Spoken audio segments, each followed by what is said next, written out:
Evening. It should be morning, but it's evening. And welcome to the next delayed episode of the Sunday Morning Rant. Yes, delayed, because I haven't done this. I looked at my thing, looked at my channel, and I realised I hadn't actually done this for 2 months. There have been many reasons. I've actually been ill. I've been off my feet for several weeks, and obviously been preparing for my impending divorce case with the solicitor. It just takes an extortionate amount of time. And I've been up to other things, a bit of life going on. So I just haven't got around to doing this. And to be honest, I haven't had very much to say. So if I don't have much to say, I don't do this. But looking back on things to talk about, I realised that I should have been going to see this guy. So there you go. There is the tour schedule for Kebu. Now, as you know, if you watched the channel in the past, I'm actually a great fan of this chap. He's a Finnish guy. I think he's Finnish. Yeah, he's Finnish. And he is a fantastic electronic music composer. And to be honest, it was him playing the. He did a D50 video. Oh, must be going about 5 years now. Where he played something called Requiem on the D50. It's a fantastic piece, and if you search YouTube for Kebu, you will find it, or you search YouTube for D50, you will find this video. It's a fantastic piece he does. Video's a bit, but the actual music is really, really fantastic. Unfortunately, he overdid it rather, and in August or early September, he posted that picture to his Facebook page. So it ended up like me last Christmas, in hospital, wired to a machine. And unfortunately, he had to cancel his tour, which was really a bit of a bummer, because I was really looking forward to going and seeing the guy. And maybe sort of saying hello, because he does sometimes comment on the channel. But that wasn't to happen, so what a shame. In fact, actually, one of the things I was trying to do, I was trying to get over to, he does quite a few shows in Stockholm in Sweden, and I was trying to get over to one of those, and I've failed miserably in that attempt as well. So, we are where we are. Anyway, I also went to see 10cc. Yes, 10cc, you know, I'm Not in Love, Dreadlock Holiday. And although the band is obviously minus Godley and Cream because they left in the 70s, but one of the founding members is still here, and also the drummer that they acquired in 76 or 73, and the guitarist that was acquired in 76 when he didn't do it. They're still with the band, and a couple of new faces. There's a great sort of faceted musician there who plays sort of some percussion and keyboards and guitars and sings, and there's a fantastic keyboard player here as well. Anyway, I went to see them. Boy, can they still sing! If you imagine that this guy, the lead, the bassist and the lead is must be in his 70s now, but boy, can he still sing, and can he still play? So, if you are in England and you get the chance to go and see 10cc, I highly recommend. It's a very, very good evening out. You'll thoroughly enjoy it, and you'll be singing along to all the songs that you didn't know 10cc ever wrote. But there you go. There was also a really, really good piece in there where they had Kevin Godley. They videoed him in black and white and put him up on a big projection screen behind the band, and then he was singing, obviously, with these fantastic visuals around him, and the band were accompanying him and singing the backing vocals. Very well done, that was. Very well done. And the other band I went to see while I was off air was, well, I'll say band, I mean ELO. Yes, I've been to see ELO. This is now the 4th time I've seen ELO since Jeff Lynne started touring again. And I have to be honest and say, every single time I thoroughly enjoy it, purely because I start singing, and that's not a good point, because I can't sing for toffee. I might be able to play the keyboard, but I can't sing. So that was really, really good fun. Really good fun. I saw him in Glasgow. I was up there working, and scored a last-minute ticket, which cost an utter fortune on my head. But it made a boring Glaswegian evening a very enjoyable Glaswegian evening. So that was great. Now, the other thing that I alluded to, I think it was on the last video I did, where I said I've actually solved my disk backup problem. And I have actually solved my disk backup problem. The second problem I have with disk drives is storage. So this is a disk drive container. Okay, there you go. That's actually a fairly recent acquisition. I bought that the other day. Oh, well, say the other day, I bought that a while ago. However, the build quality, as you can see, was pretty naff because the lid didn't last very long. It was a very flimsy lid that was attached to it. Yeah. So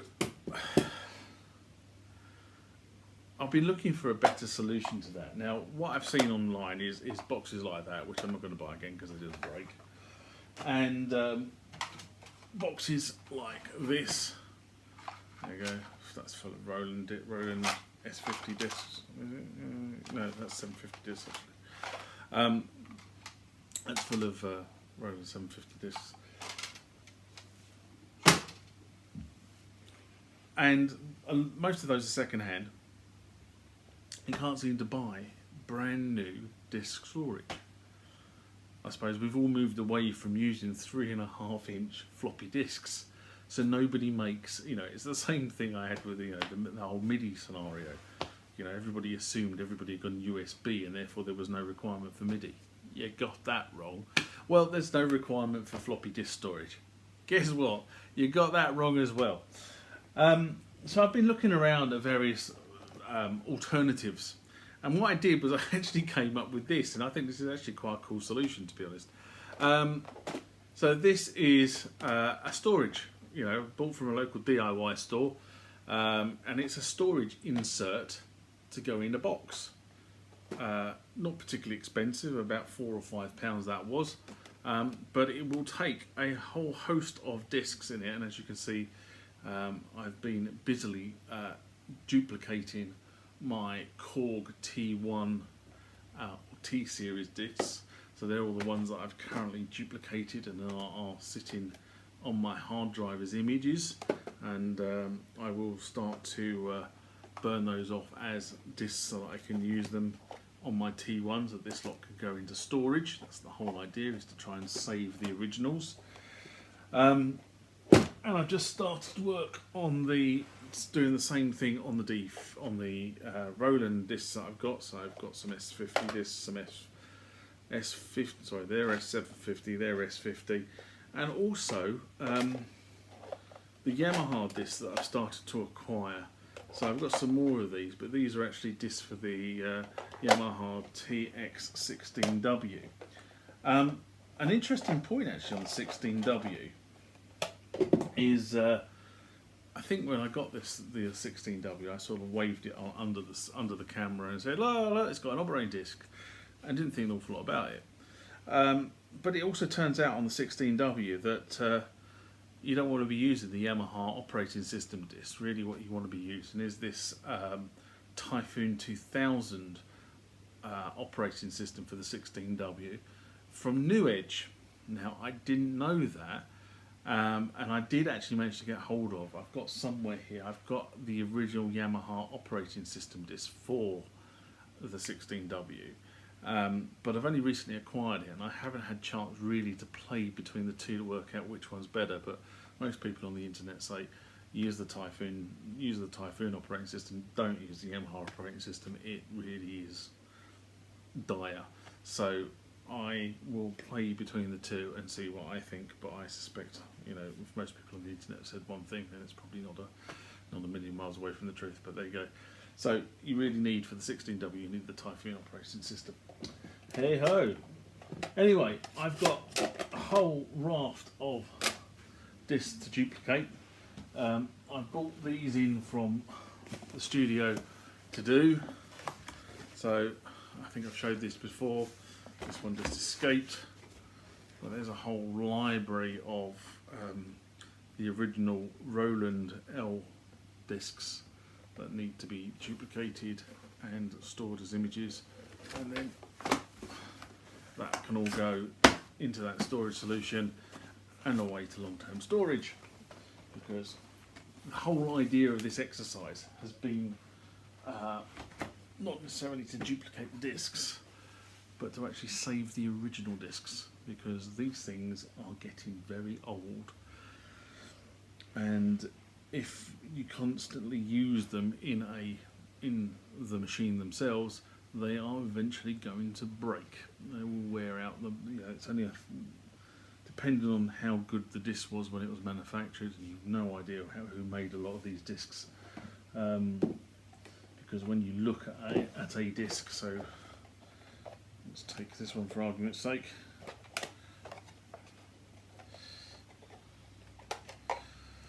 So here is a generic disc, which is the Typhoon operating system. As you can see, there is not a clue on that disc who actually made it. So to be honest, that could be the cheapest, nastiest disc there is going. And as long as somebody has put the operating system on and it works when you get it, if it breaks thereafter, buyer beware. Again, if you go and look at the sort of the proper Yamaha discs, which are in here, and I can't get out, let me just do that like that. What does it say? Apart from the fact it says Yamaha on the disc, and it says made in Japan, you've got no idea whose media that is. And let's have a look at one of the Roland discs. Oh,